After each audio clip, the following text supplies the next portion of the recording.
आइए सुनते हैं माघ पूर्णिमा की कथा। हिंदू धर्म में माघ पूर्णिमा तिथि का बड़ा ही विशेष महत्व माना गया है।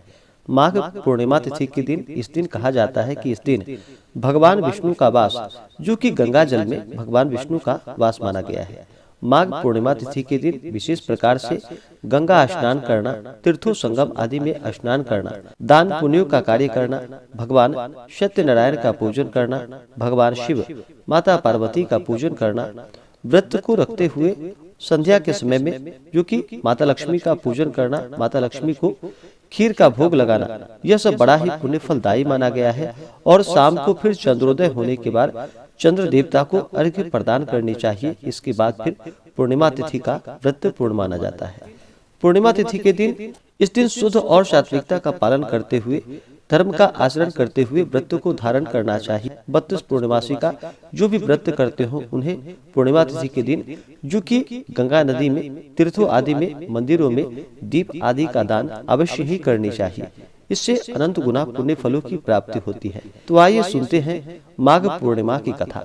तो बोलिए प्रेम से भगवान विष्णु की जय, माता लक्ष्मी की जय। पौराणिक कथा के अनुसार बहुत समय पहले की बात है कि नर्मदा नदी के तट पर एक सुब्रत नामक विद्वान ब्राह्मण रहते थे, लेकिन वे काफी लालची थे।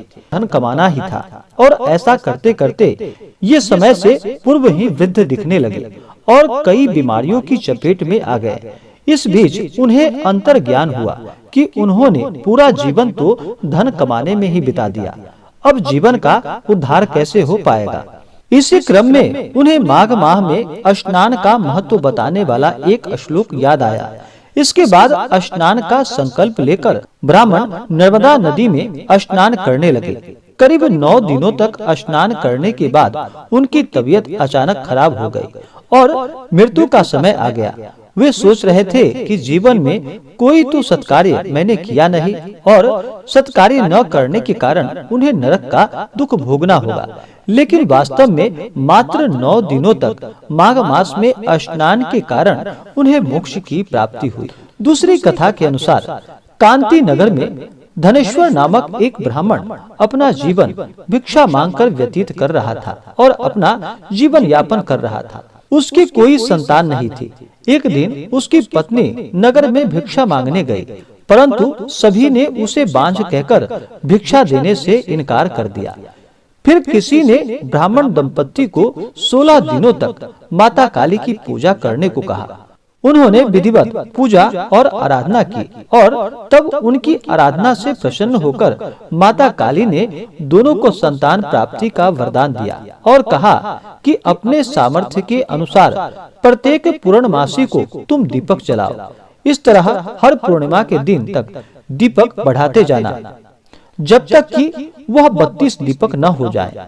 इसके बाद ब्राह्मण ने अपनी पत्नी को पूजा के लिए पेड़ से आम का कच्चा फल तोड़कर दिया और उसकी पत्नी ने पूजा की और फल स्वरूप वह गर्भवती हो गई। एक पुत्र ने जन्म लिया जिसका नाम की देवदास रखा। देवदास जब बड़ा हुआ तो उसे अपने मामा के साथ पढ़ने के लिए काशी भेज दिया गया। काशी में धोखे से देवदास का विवाह हो गया। देवदास ने कहा कि वह अल्प आयु है, परंतु फिर भी जबरन उसका विवाह करवा दिया गया। कुछ समय पश्चात काल उसके प्राण लेने के लिए आया, लेकिन ब्राह्मण दंपत्ति ने पूर्णिमा का व्रत रखा था, इसलिए काल उसका कुछ भी बिगाड़ नहीं पाया। तभी से कहा जाता है पूर्णिमा के दिन व्रत करने से संकटों से मुक्ति की प्राप्ति होती है और सभी मनोकामनाएं पूर्ण होती है।